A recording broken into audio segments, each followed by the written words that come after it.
Mm. Hey y'all, welcome to the Devon A. Morris Unfiltered call-in show. Have a seat. Let's get ready. You have any questions? Come on, call in. Come on to that Discord channel.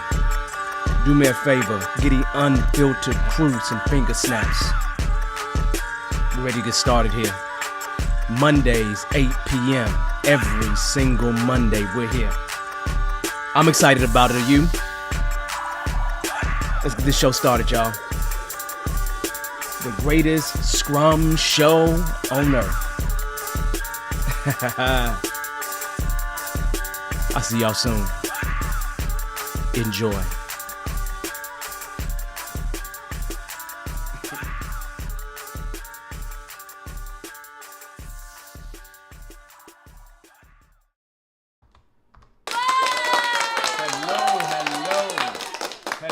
Hello, everyone. How are you tonight? I'm gonna take this. I don't want this border up anymore, but hopefully everybody's doing good. Hopefully everybody's fine. So we got a show tonight. If you don't know me, this is Devon A. Morris. This is the Unfiltered Call-In Show, where you can ask questions related to Scrum, Agile, coaching, entrepreneurship, those kind of things, right? So if you have any questions, just kind of get yourself queued up. Just know that you're welcome to call in. You're welcome to throw those questions in the chat. And we'll answer them, but just know anybody that calls in gets priority. I'm going to drop the actual location where you can call in case you have the courage and want to call in and have that conversation, right? So let's do that. If you were here last week, you saw that we had a pretty nice show with Dr. Dave. So that worked out really, really well. It was actually an amazing, a beautiful show. So that was a good thing. So tonight, we don't have a topic in particular, right? I just said first Fridays. We said a while ago we do first Fridays and have it be more of a check-in. See if anybody had anything good that happened, right? Anything good that they happened and they want to share with the rest of the world, maybe inspire some people, just that you've gotten through someplace, or just kind of check in, because if you had conversations with me, you might have had some progress along the way when it comes to that conversation. Last month we had somebody amazing come on the show, and we talked like for a whole hour because it was Melanie, and we did a good job. So that being said, interesting.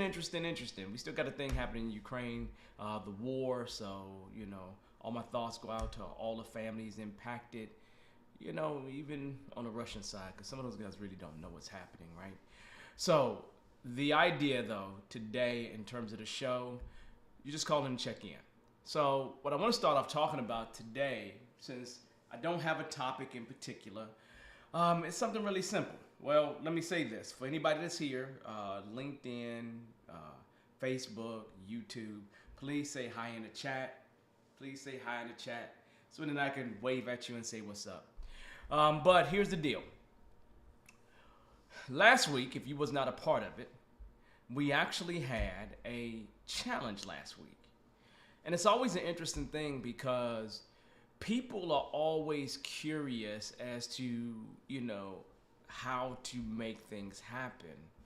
And I want to give you some of that information so you understand at least kind of what went down, how the challenge happened, and, what happened toward the end, right? So I decided all of a sudden just to do a challenge. I've been struggling with doing a challenge for a while, all right? What's up, Jason? How you doing, Q? I've been struggling with having a challenge for a while, right? Some of it is because I just didn't have the confidence, because I'd never done a true challenge before, right? I mean, we've done it in Bearded Eagle, but I've never been the leader of it per se. I've supported Lizzie in terms of doing it. And so we've done a challenge collectively, but I've never done one by myself. So I said, hey, why not? Let me see if everybody's interested. So then I send a note out, and like I normally will do, you all know that I run experiments, right? For me, I have to test to see if the market really wants a particular challenge, right? And so things that I know how to do, I may not think you're really that interested in doing it because I do it all the time. I do it every day. So self-mastery is one of those topics that is just ingrained inside of me since I was a kid, around my grandfather, my father, my family in general. Just finding ways to get up out the hood. So self-mastery, or just master of oneself, was always an extremely important topic to me. It really, really was, right? And so with it being an extremely important topic, it's one of those things I didn't think you were really interested in because it's something that happens every day. So for me, I always try to find ways to see if people are interested, right? So I did two things, to see if people were interested. First and foremost, I took the list of people that I have at Bearded Eagle and I sent an email, right? And the email was an email that, you click a button and it lets me know that you clicked it. It puts a tag on you, so I know that you were the one that clicked it, and now I know that you are one of the people that's interested, right? And so all it really said is if you really are interested in self-mastery, this type of challenge, click this link, right? I had probably 100 plus people click it, so to me that means I have people that's interested, right? And so then I will pursue, at that point, building things, right? And so it's so bad that even when you click it, I had one of my fraternity brothers send me a note immediately, like the link doesn't work, right? And I designed it so the link doesn't work, because if the link does work, I have to build more stuff. And I know it's not such a good look, but the idea is that people know how I am, right? You know how I am, you know how I work, more than likely. You see that, you've experienced it before with me, right? So Ms. Hancock, how you doing there? So the thing is that we got enough people to click on it. Well, now I'm 2 weeks out. I got to start building the challenge. Really, I think we was 3 weeks out, right? I think it was three, maybe 4 weeks out, right? At least 3, because I know I did 3 things along the way. And so what I did is I said, okay, myself, let me see if people are interested, right? And so then I said to myself, okay, let me take these people and engage them. So I built basically an email campaign, right? So then I can keep those people engaged by sending a weekly email, and then I create a document or something. Every week I created a document. Hold up, let me see. My camera's doing something that somebody else had a problem with at some point. And then I sent the document every single week, something that had something to do with self-mastery, and I think it was related to habits more than anything else, right? So I sent a gift out every single week, just something digital, just to keep people engaged, keep them interested. But I only reached out to them once a week until about, maybe 5 days before, and then I started sending out emails pretty much every other day, and then down to 3, 2, 1, hit them up at that time, right? Now that challenge started last week on a Monday during the daytime, noon. So that was a great thing, right? So I do it over lunch, even though if I have a class, I just, add an extra 30 minutes to their lunch, and boom, something we can do. So that wasn't the only place that I checked, though, right? I went ahead and did a couple campaigns, something on Facebook and something on LinkedIn. And, just some ads is really all I really did, right? And I wanted to see if people were interested, even though I knew as well that I was going to have a situation where people probably weren't going to be too turned on by it, because normally people like these long sales pages, right? And so, literally, I didn't create a long sales page. I just wanted to see if they was interested in the message. I just created a video and just threw it up there, right? Nothing spectacular, right? I had about 1,000 people click that message. About 1,000 people click that message, right? Between the two platforms, right? And so I have some interest in this topic. So I know, one, that I can move forward with it, and I'd have some people that will get themselves engaged and actually go ahead and join us, right? And then comes the actual challenge, right? So I got all these data points that's saying go, go, go, go, go. And then I get the additional thing, right? We start day one. We have, 25, 30 people show up day one, right? Day one, at some point during the live, right? And I expect that number to drop off over the week, and it did. And we probably averaged between 10 and 15 people showing up, which is perfectly fine because I never done this before, right? I'm just throwing an experiment out there. I'm trying to see how it works. So every night I'm actually creating content for the very next day. Like I'm literally the night before creating content for the next day. And so I'm literally just doing this thing, putting a lot of work into it, everything else, just kind of make sure everybody's good.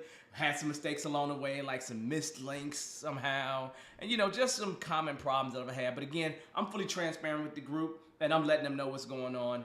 I didn't sell anything. It was completely free. There was nothing heavy about it. And then I got some feedback. Ultimately, I got some feedback. So if you didn't give me your feedback and you're here, please make sure you get some feedback, right? And so I did get some feedback, and the feedback was great. It wasn't anything that shocked me and surprised me. I asked for ultimately a testimonial, and then asked them to give me some feedback about which day that they found to be most valuable, least valuable, things of that nature, right? So literally, I got some feedback. Now, we'll run that again, okay? We'll run it again. But the beauty is getting beyond the fear, right? Because it's the fear that had me not do the challenge last year. I would say toward the beginning of last year, right? I should have done this challenge a long time ago, like January, February of last year is when I should have done it. And I still didn't get to it, right? And all of it was because of me having some kind of fear. So one of the things that we talked about during the challenge was fear. And commitment beyond the fear was the actual topic. Commitment beyond your fear, or at least commit beyond your fear, was our topic, right? And so, the challenge actually taught me a lot, right? It taught me to take a risk. It taught me to go ahead and, throw it out there. If people aren't interested, they're not interested, right? And then on top of that, for all the people that showed up, that showed up for 81 of those hours, if you're associated with the Scrum Alliance, you get some Scrum education units out of it, right? Because it's professional development and Scrum folks like that, and the time you spend with a certified Scrum trainer, every hour that turns into an SEU. So it's a good place to spend. So just like this right here, you can use this as an hour of continuing education or Scrum education units, right? And so it's really, really important, right? So learning and just really grabbing that fear and finding a way to move forward was a good thing. Not to mention, it was great to see other people in the room that had a similar fear, that had a similar problem, right? And in having a similar problem, it kind of almost gets us together as a group and makes us want to be successful together, right? The regrets I have. I regret that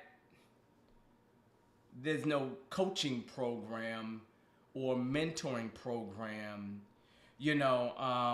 because classically when people join programs, they're looking for accountability, they're looking for some type of commitment, really, and they're looking for enhanced opportunity, right? So they're really looking for one of those three things whenever they join a program. And I know that we could have created a program. I didn't know what the price point would be for that, but the idea is that it wasn't time for me to do that work yet, right? It just wasn't time for me to do that work because I want to get the challenge a little tighter, right? I want to make the challenge a little bit better and then make sure I offer something. But then what I'll do is send out something every week to make sure that we remain engaged and have people continue to hold themselves accountable. So realistically, it was an amazing journey to actually have a challenge in the first place, right? To just take a risk, put myself out there and see what people think. If they like it, if they loved it, if they hated it, what they didn't like about it, right? And really the main purpose of me doing it initially to start off with was to get feedback, right? I always find ways to get feedback when I'm doing Scrum, in 1,000,001 ways. So there's no reason why I couldn't find ways to get feedback in terms of this. It's the same thing that we did with the show here, right? So I'd use a lot of the tricks that I've learned from being a product owner or in a product owner class or in a product management class that I've taken before. And I started using those kind of tricks to actually help me with all this entrepreneurship stuff, right? To help me with building a list, to help me with remaining engaged with that list. So then they'll be interested in, partaking in whatever it is that I bring forth. So hopefully we'll be able to continue with that journey and have more fun with that journey as we move forward, right? So it was just a great time, right? And so when I go back, I'm actually going to see if I can let you all in on some of those comments. in just a second. So then at least you have an idea and don't think I'm lying. Because I could be just telling fibs here, but I'm not. There's no reason for me to fib. So let me go ahead and pull that up. I'm, in two places because, as you know, I run all this stuff. So as we work. But as I jump into it, okay, I got to switch accounts. So let me go ahead and sign in real quick. But yes, it was great. It was super amazing. It was actually beyond my expectations. I was so relieved when it was done though. Because it's the pressure every night, right? Every night I got to put something together to make sure that, and some people think that it's last minute, but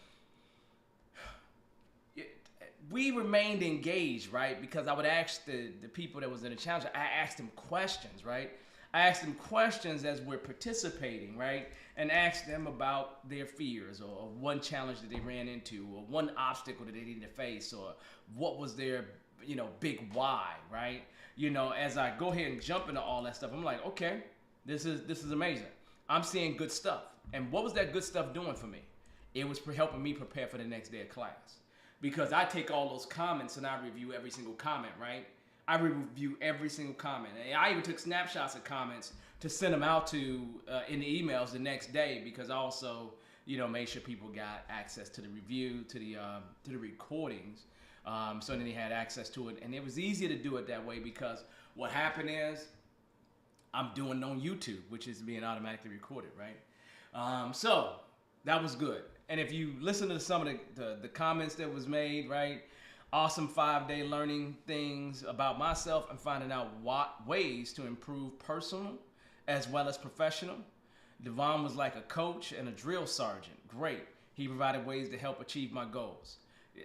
Hearing that kind of stuff is really the ingredients for the next challenge, right? It really is the ingredients for the next challenge because it helps. I need a little bit of that motivation sometimes, and I know you probably do too, right? Having people that love and care about you and want to be involved and engaged. Another one comment was, the challenge was just what I needed.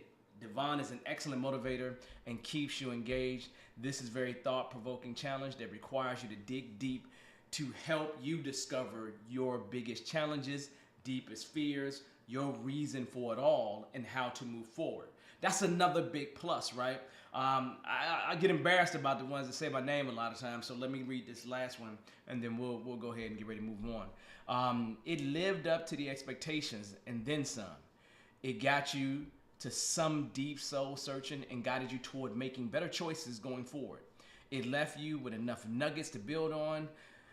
Felt like your onion was being peeled layer by layer till you reached a core of understanding. This challenge was worth it, a confidence builder, and a bright light in the tunnel. Great, right? Definitely worth it. It was free, right? So the money that you paid, you got a lot more out of it than what you paid. But really, I was worried about people giving me time more than anything else. And so there are a lot of other comments here, which is, a good thing. But it was really, really good. And to see what people like, see what they didn't like. I know what I like. I know how it tweaked things. I know how it changed things, because really it was just pushing out a lot of energy, right? I was really tired after doing it. And then I had a couple of those days where I had full class and then I started class in the little PhD program that I'm a part of. And so it all just was happening that week. So that week, last week I was tore. I was tore up, right? Last week it was really super busy week for me. But it was okay. It happens that way. And I expect it to happen more and more often, right? This week is going to be a lot more chill. So literally, good challenge. Good challenge. It was an excellent challenge. That challenge was so good, I'm going to do that challenge again probably in April. But I wanted you all to have an idea of what I did to move from one place to another.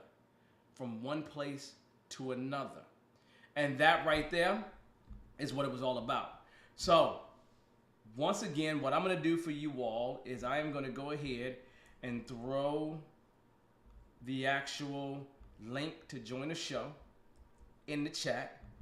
If you have any, things to check in with, like things that went well, or if you had some things that was good that happened, or if you got a question, you're welcome to come on and we could talk about it for a hot second or a minute or whatever it is. You're welcome to join the show. So I just dropped it in the chat. So you are welcome to join us if you have any questions, or just throw your question actually in chat as we move forward. So that being said, that has led to another epiphany. In 2 weeks, I'm going to have another challenge. Okay? This new challenge is going to be a career development challenge. Now, you hear me. I said career development challenge.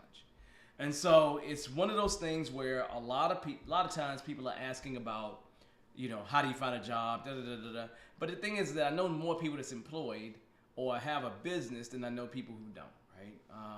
That's classically at least what I know. And so when I said to myself, I'd like to do something around professional development, but let's just really call it career development, right?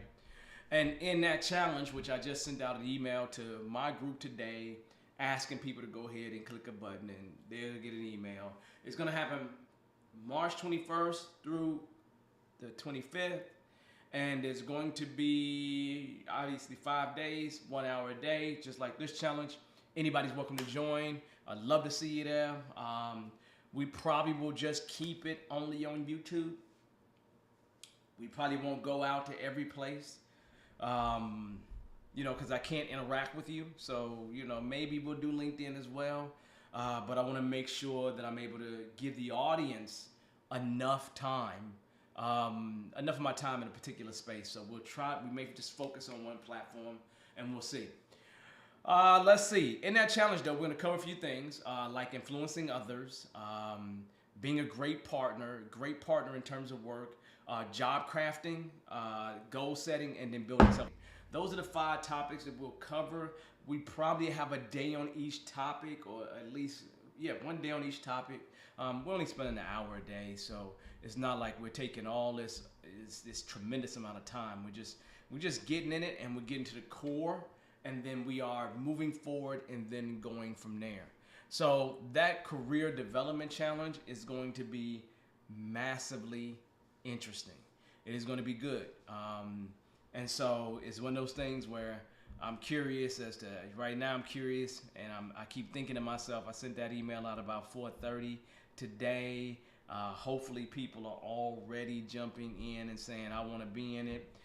If I get 20, 30 people, 10 people show up on average, I'd be super happy at that point. But I'm always happy. I'm always happy with everything that happens. Not because there's anything special. I just, there's no reason for me to be sad about it. So we have 50 plus people that's already interested in that within a few hours of it actually going live. So that's a good thing. That's an amazingly good thing. So that's making me happy. Other than that, we're pretty good. We're actually very, very, very good. Okay. Last week, if you saw it, there's somebody. Oh, look at that! I'm getting spammed. In the chat, I got somebody that threw spam at me. I don't normally see spam on the channel. One of the reasons why, when we first started this channel, we actually had, we started off with a whole team of people, right? Because we have volunteers to help out the show, right? And so we got to the point we didn't really need the volunteers because it just wasn't enough people showing up. And so we were doing that, but had the volunteers help because I wanted to make sure we don't have people that, kind of spam us in some kind of way, right? Kind of join us. And I remember when I worked at Burger King, I worked at 1-800-YES-WORD, 1-800-YES-1-800 to call in line for Burger King, right? Where people call in with their complaints, and every day I have a little kid. I mean, like almost every day this kid would call, at least every day when I was on, he'd call and he would just go, Chewbacca, Chewbacca. That's all he would just go, Chewbacca, Chewbacca. As soon as he got me. And so I think he was really trying to get me every single time. And then he's like, Chewbacca. I'm like, okay. And then he just hang up. How many times you got to call an 800 number to get a specific person, right? It's ridiculous. Maybe on a busy shift, it was 10, 15, 10 people there, whatever. But Chewbacca, it was ridiculous. So it was but I enjoyed that job. I had a good time. So that being said, any questions that you have, please join it. Please add them to the chat or join the call. I threw the link out there. And so we will get ourselves going and make sure it's happening here. Let's see. the question that people ask me. Oh, here's a good question that people ask me. Okay, let's talk. Okay, and this would be nice to have a little video about a little quick hit, right? Now, probably most people that would have any association with me probably have a certified Scrum Master, certified Scrum Product Owner, probably dealing in the Scrum Alliance world, that whole kit and caboodle.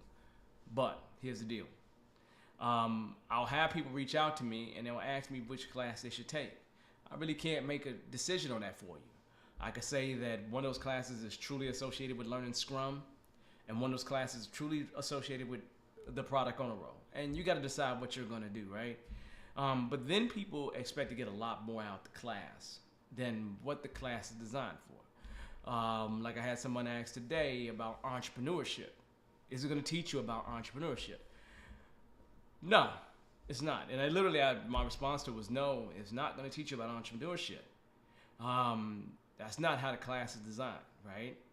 Yeah, if you want to be an entrepreneur, you just go ahead and start your business, get a customer, and you don't need no certifications for that. Now, unless you start a business where the state is requiring for you to have a certain set of certifications, then bam.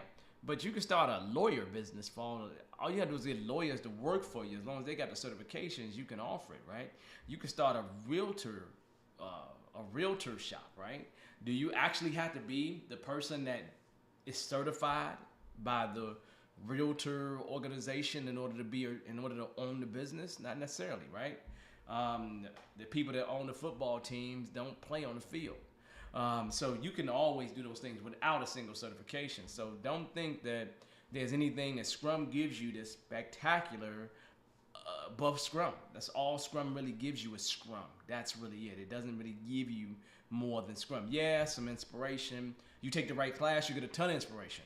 When I took my class back in the day with Ken Schwaber, I'm telling you, I saw that man stand up there up front, and I could not believe it. It almost was like a god to me to some degree, because I read his book. Right before I took the class, I made sure I pulled out the book, read his book. I kind of went up to Chicago to go because I was down to State Farm. And so literally, and I was on that first Scrum project at State Farm back in 2005, right? It was like 2005 when we were on that very first Scrum project, the first Scrum project ever at State Farm. Me, Tom Meller, as soon as I got a chance, I really left before the dang on thing ended, right? Because State Farm was going to allow me to become a real project manager, because I was really a project planner. And so that was a different problem. But here's another statement to you, okay? Another question that came up to me over this weekend was about titles, okay? Now, I don't know if it's different today than what it was in the past, but most organizations I've ever been a part of, you might get an official HR title. You may get an official HR title. Your title could be that of project manager. Your title could be that of business analyst or some type of tester, or you might be somebody who is working as a financial analyst, okay? Your official job title has never mattered in the Scrum world, at least the worlds that I've been in. So you can actually be a financial analyst, a project manager as your official title. Is what they pay you for, okay? And on an effort that you're on, for lack of a better term, let's call it a project, you are playing the role of a Scrum Master, or you are playing the role of an actual product owner. There's nothing that prevents that from happening, because there's nothing that completely limits you to staying in a particular role. If an organization desires for you to go be an agile coach over here for this particular team and a Scrum Master for this particular team, that's fine. That works. That's good. But just know that there's nothing that ties you specifically to your HR title, and that's the best thing I can call it. your organizational title. Nothing just stops you right there. So you can be a cashier in an organization. That doesn't mean that you couldn't be a member of the Scrum team in some kind of way, right? Doesn't mean that you're not applying Scrum to all the cash, whatever, the ordering processes and everything else. You can be applying Scrum to that. So realistically, I have never seen it matter about what title you actually have if you are whatever role, okay? Whatever role, doesn't matter, okay? Now, it may matter to you to some degree. It may matter in your organization. It could, right? Your organization could be that serious about it, but I've just never seen it, right? I've never truly seen it. Now, let me tie on to that with something else, okay? Because this is something else that's really, really important, and I've heard it several times in the class. Some of you all may have heard this too. I've had people ask me the question of, in today's world, can a Scrum Master have more than one job? Hear what I'm just saying to you. Now I want you to just step back and listen to what I'm saying to you. More than one job. Like, I work at State Farm and I work at Allstate. Not job in terms of internal to the company, but job as if I work for two very different companies and whatever it is. Now, me, I'm a contractor. I can work for any company I want to and work for 10 of them if I choose to. It's never been a problem. That has never been a problem. But since COVID has happened, I've had people on more than one occasion ask me, can a Scrum Master hold down two different full-time positions? I don't know. Maybe that's a yes. Maybe that's a no. I'm not sure. Now, if you're talking about having a little shade, you're not telling anybody what you're doing, then I guess you can have 2-3 companies, right? 2-3 companies paying you full time. That could happen, right? That could happen, right? I just haven't experienced it because I have a company and I'm not going to work for 2 to 3 companies being that I have a company, right? And so I'm curious if any of you have ever heard of that happening, where, especially in our remote world today, somebody has 2 different full-time jobs and they're working and doing whatever they're doing. I'm good with it, right? So that's cool. But then I had someone ask me a very different question, and this may have been a question based on being a little bit naive about things. Does Scrum Masters get paid by team? So if I'm on one team, I get paid for that one team. But then if I'm on a second team, I get paid for the second team. And if they give me a third team, then I get paid for the third team. I haven't seen that happen. I've never seen that happen. Now, could you have a contract where this happens? Yeah, there's nothing that prevents it from happening. Have I ever had a contract where an organization paid me by the number of teams, paid me by the number of hours? Hey, Naomi, how you doing? Paid me by the number of hours, yes. But not by teams.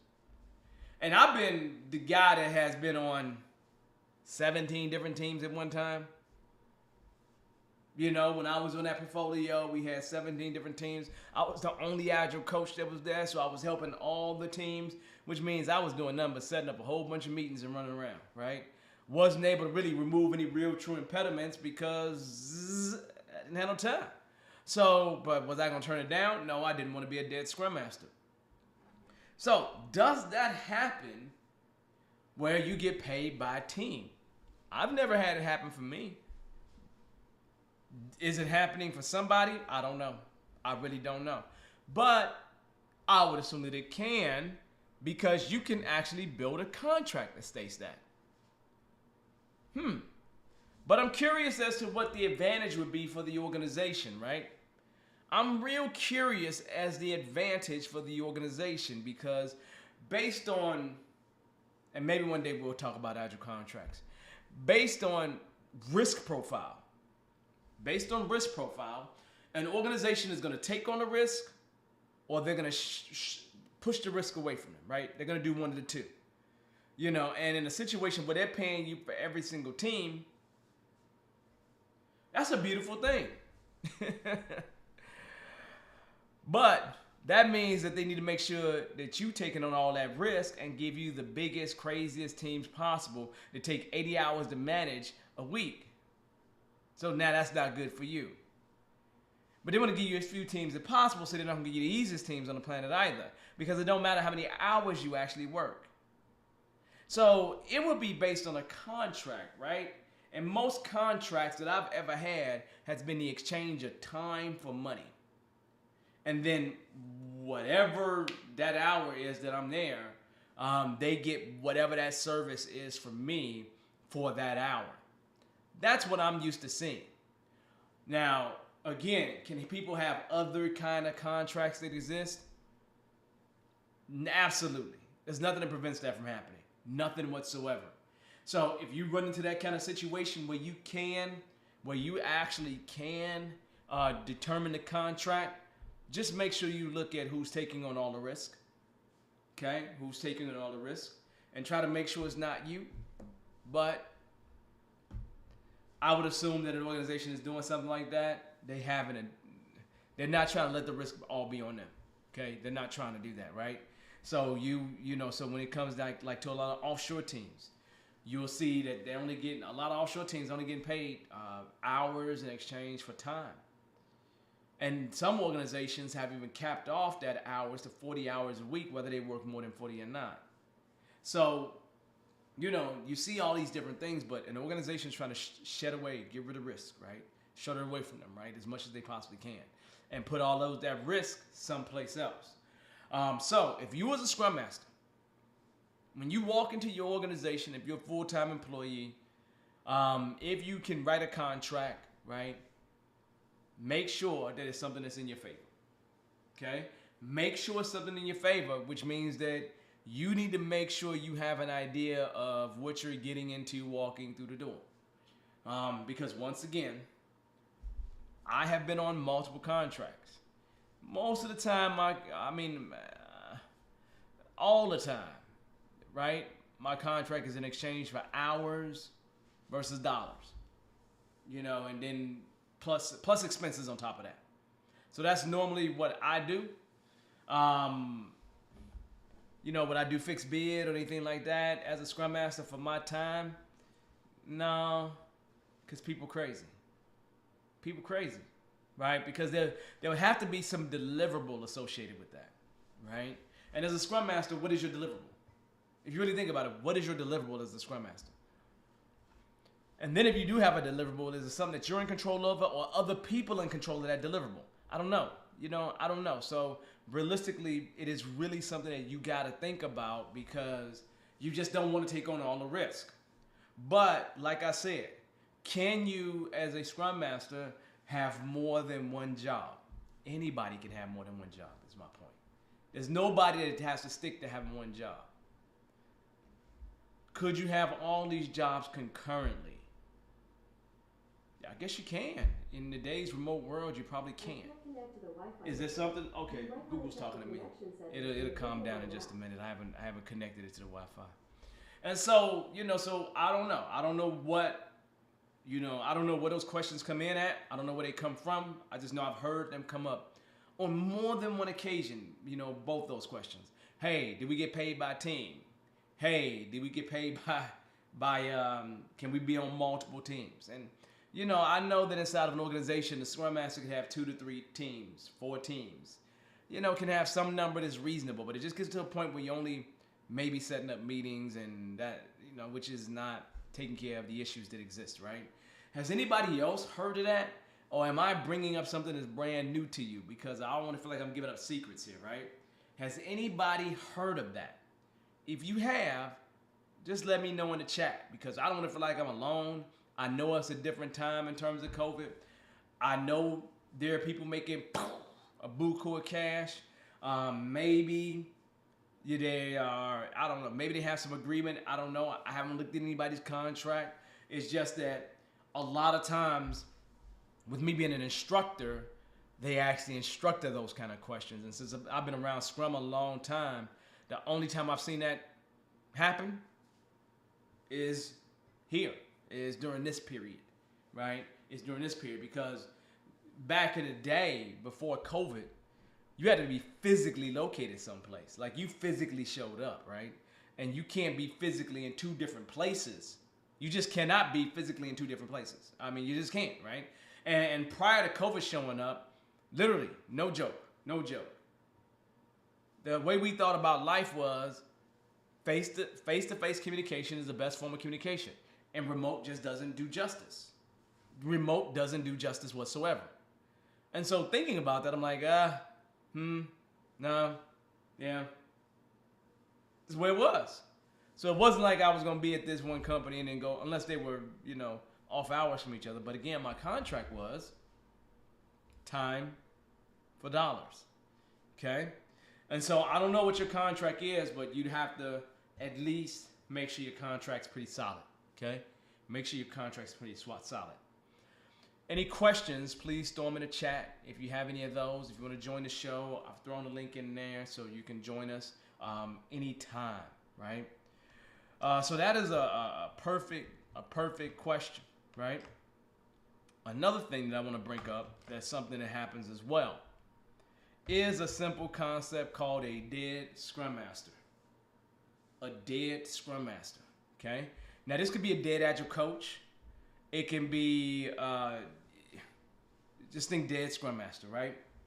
Now, where did I get that term from? I got that term from Ken Schwaber. Two terms I get from Ken Schwaber is dead Scrum Master and single ringable neck, right? These are the two that I clearly remember from my class, right? And my class was in 05, right? It was in Chicago at one of the expensive hotels in downtown. And I remember in 05, it cost me $1,200. So, it was ridiculous. And so here's the deal, right? But we had it laid out for real. We had really good food. It was just really, really amazing. It was like 80 people there too. It's crazy. And at $1,200 per head, like for real. And I did it early, right?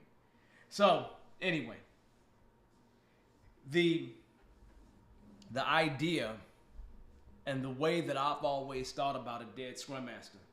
Some of you all have thought about these things different than me. But you know what? Okay, all right. Some of you all have thought about these things different than me. But when I think about a dead Scrum Master, I think about you putting yourself in a position where you lose your job. That's it. So I always say in my classes, you may not want to be a dead Scrum Master. And I realistically am saying, do not put yourself in a position where you get walked out to the door. Now, a lot of times people hear me say, I'm used to getting fired. Well, I am, because I'm a contractor.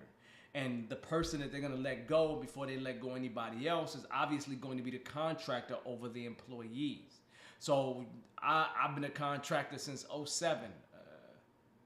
Well, probably, yeah, before then, actually. So I've been a contractor.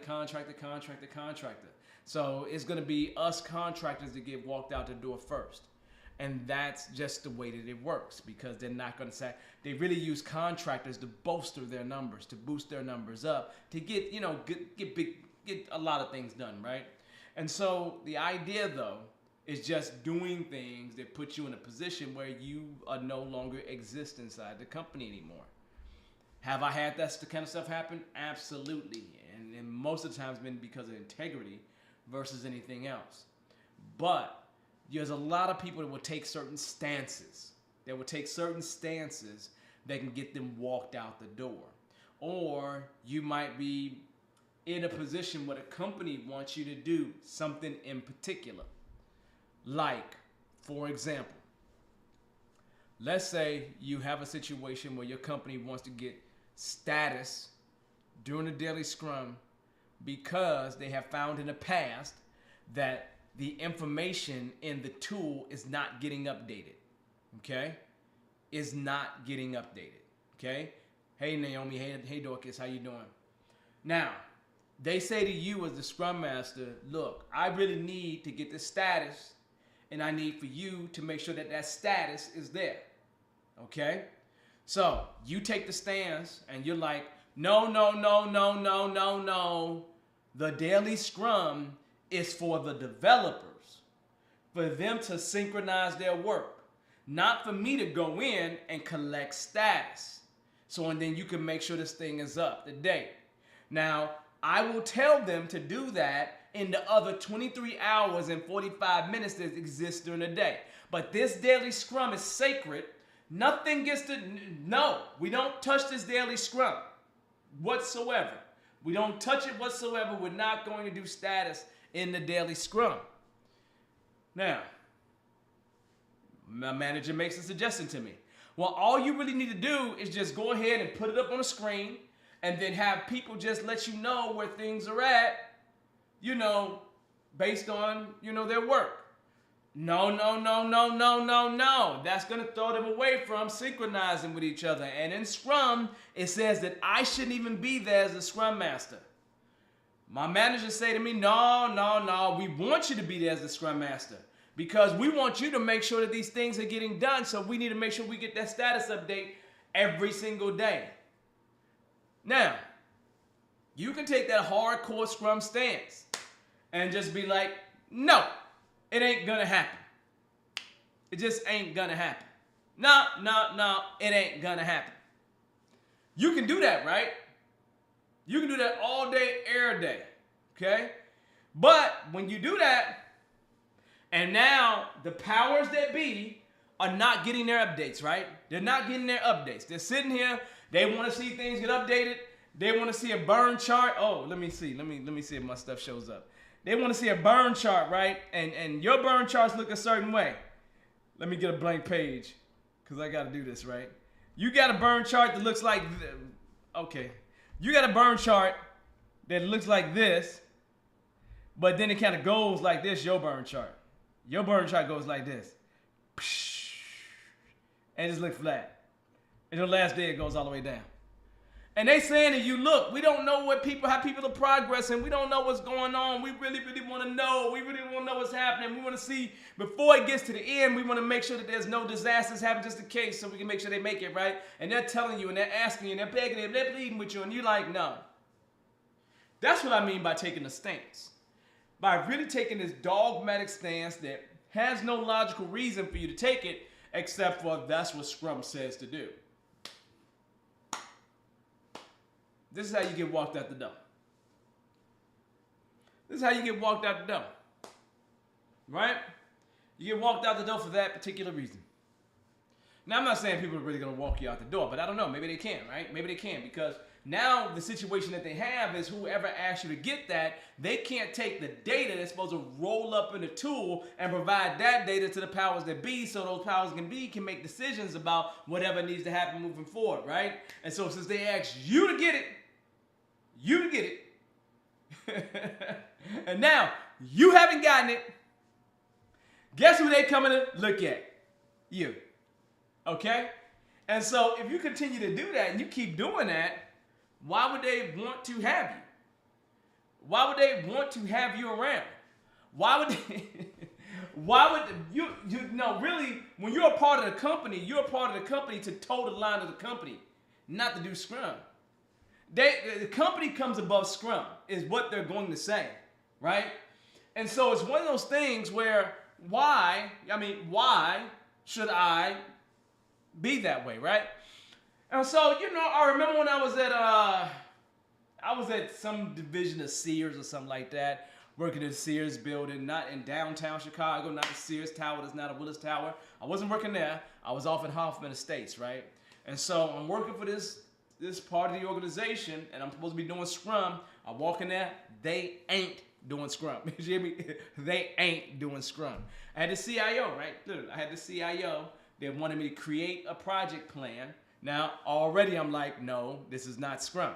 Now, before I got there, as I'm interviewing, they telling me all these wonderful and great stories about how we're going to take it to the next level with Scrum and Agile and how we're going to do all this wonderful and great stuff. And it sounds amazing. Plus, I want to get back to Chicago. My daughter's in Chicago. At this time, she's around 4 years old, so I need to get back. I've been running back and forth all over the country, so I'm like, I get back. I can see her every single weekend. I'll be good to go. This is going to be amazing. I get a little house over in Carpentersville, right down the street from Hoffman Estates. I just make it all good because I'm ready to go. I'm like, let me be a full-time employee. That lasted about 2 months, maybe 3. Maybe 3. Maybe 3, right? Because they wanted me to create a project plan that was not telling the truth. They wanted me to create a project plan that showed we was going to make a particular date, but the actuals showed that was a lie. And the statement was really this simple. We don't need to do no project plan in Scrum. No, we don't need that. Why do we need that? You say we're going to do this perfect thing. And here I go not doing a project plan. Okay, no problem, right? Here I go not updating the project plan.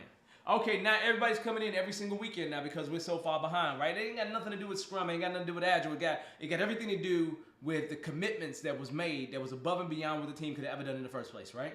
And so literally, I'm pushing back. I'm telling the team, I will be a dead Scrum Master for you, no problem. Because I'm not going to let you all get run into the ground. And literally, I was doing that, right? I come in the weekends with folks that, I couldn't do no work. I was just there to support, bring in some food, bring in a little bit of that, just be the best servant leader that I could be. But guess what, people? The CIO took me, and I tell this in the class, right? The CIO took me to a room and literally said to me, he said to me, hey man, do you still want to be here? And here go me. You know how a dog don't look at you when you're there for like answering, right? So I went in and I said, I don't know. I just looked off in the corner like, I don't know. Man, within an hour, they had walked me out that building. Now, I was in a very nice corporate office, right? They had these discounts on all this Sears stuff every single week in this little store. You know how big companies had a big company store, right? And so I'm going to the company store every week, getting stuff to furnish the place up, right? I'm happy, right? I get to work out every morning. I come in at 7 or whatever. They got a nice big gym with everything I could want. I ain't got to have a gym membership. All I got to do is be an employee, right? I mean, I'm over here going to toe the line, be the best employee that I could ever dream of being, right? I'm gonna be the best employee because I'm a company man. I'm a company man. I love companies, and now I get to work for a company that I always dreamed about working for, right? Because I always wanted to work for the Sears, right? I really did. I really wanted to work for Sears as a kid. You see that big old building in Chicago, the Sears Tower, right? You go to Sears, your grandmother, you get stuff from Sears, get a washing machine or whatever, raggedy washing machine, but you know it's from Sears or Craftsman or whatever they call that brand, right? So I'm doing all this stuff because I want to get at Sears, right? Because it's one of the companies I always wanted to work for. That's one of the companies I got fired from the quickest. It's literally one of the companies I got fired from the quickest. The quickest company I ever got fired from was Sears. For real, this is not a joke. But when I tell you he walked me out the door, he walked me out the door quick, fast, and hurry, because I wasn't towing the company line. At the end of the day, don't know what company care about Scrum.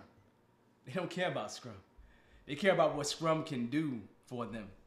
You know, them working with Scrum is like them going on a date, and they're polygamous, right? So they got to go on a date with as many people as they want to, right? Nothing says they got to be married to Scrum, right? So they can be, kind of married to Scrum and kind of married to Waterfall and kind of married to somebody else because they believe in loving a lot of people, right? And if that's your thing, I'm not down in it whatsoever, but they believe in loving a lot of people, right? And so just because a company loves a lot of people, that's how that company works. This company gained millions and millions of dollars over the year. Who can I say that I'm going to come in and teach them how to change their entire business? Especially if the culture's not ready to change. Especially if the culture's not ready to change, right? So when you start thinking about it, you say to yourself, dead Scrum Master, that's what I mean, people. I literally mean you're going so much against the grain that it puts you in a position where you put that opportunity at jeopardy.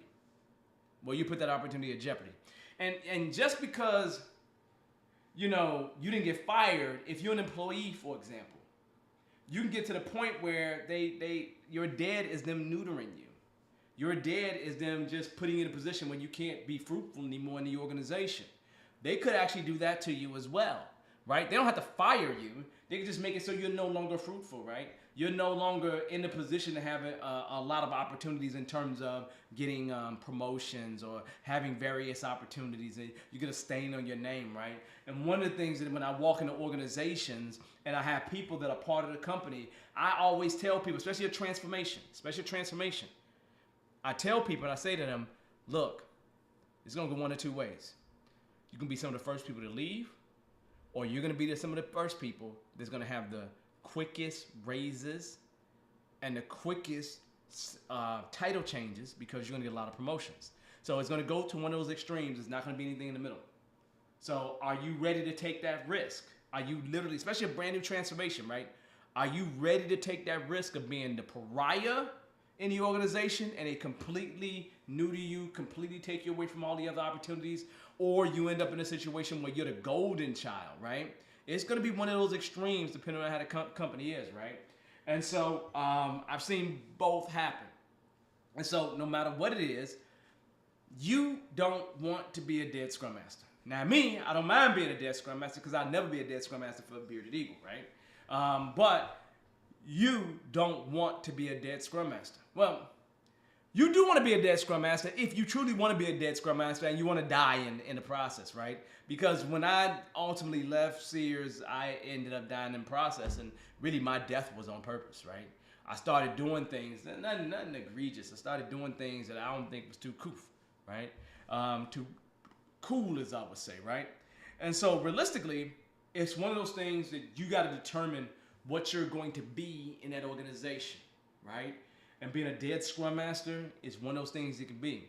But you can also, in terms of being a dead Scrum Master, not get fired. You can be put in political asylum. You can be put in a place where you don't get any more promotions. You be put in a place where you're getting passed over for almost every other thing that exists. You can be put in a lot of different positions. So I want you to remember that, because that is what I would call a gem.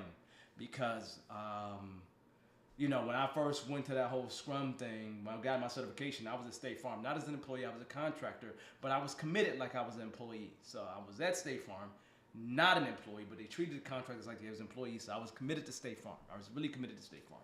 And then being committed to State Farm, when I went to I was just like, okay, I'm gonna toe the line. And sometimes you get in a place where when you're not trying to be a dead Scrum Master, you lose objectivity. You lose objectivity, right? And so I have lost objectivity sometimes because I didn't want to be a dead Scrum Master and didn't want to take risk. But then as the far side of that, where you're taking too many risks and there's nothing to back those risks up, right? You're doing things where you are taking a stance on something and it's an impossible stance for anybody to deal with. You're going to have to figure out what you're going to do. Likely, most of you all will be somewhere in the middle.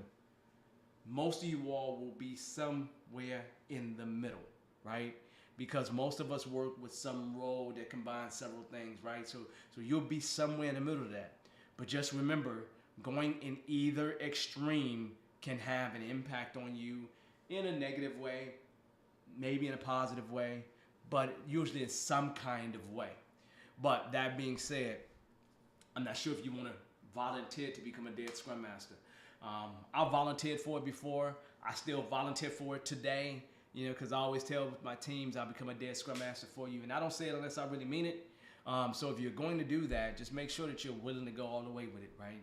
And going all the way with it is a really lonely place, because the one thing that is true, when I got walked out the door as a dead Scrum Master at Sears, one thing is true. Everything that I didn't do, they got somebody else to do.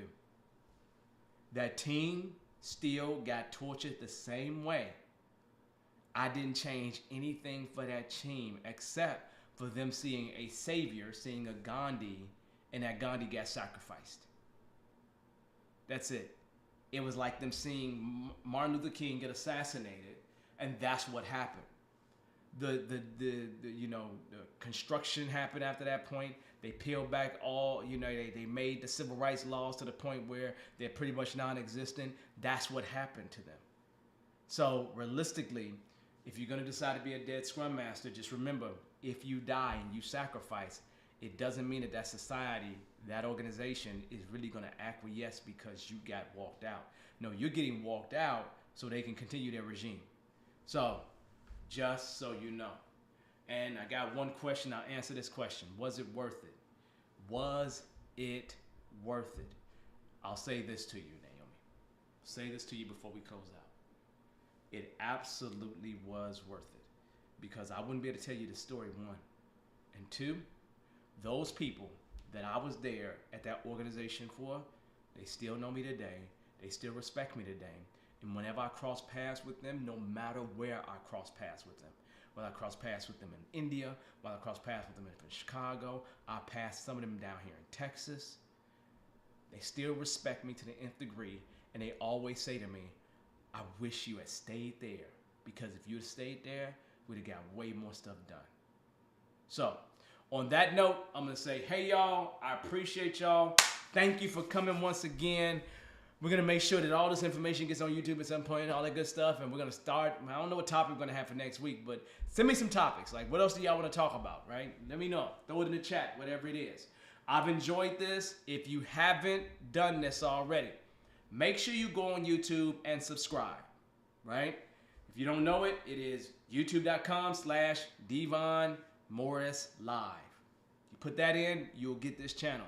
Make sure you subscribe to the channel. Make sure you like this. Whether you're on LinkedIn, like it. You're on YouTube, like it. Okay? You're on YouTube, subscribe, right? Please do that. That's going to help us grow these numbers. That's going to help people see us in the future and all those wonderful things. And then when you're on YouTube, you'll see the videos that will come out. I'm going to make sure we get some out this week. So other than that, look, everybody, have a wonderful, wonderful, wonderful, wonderful evening, tomorrow, rest of the week. I'll see you next Monday. Peace, everybody. Thank you so much.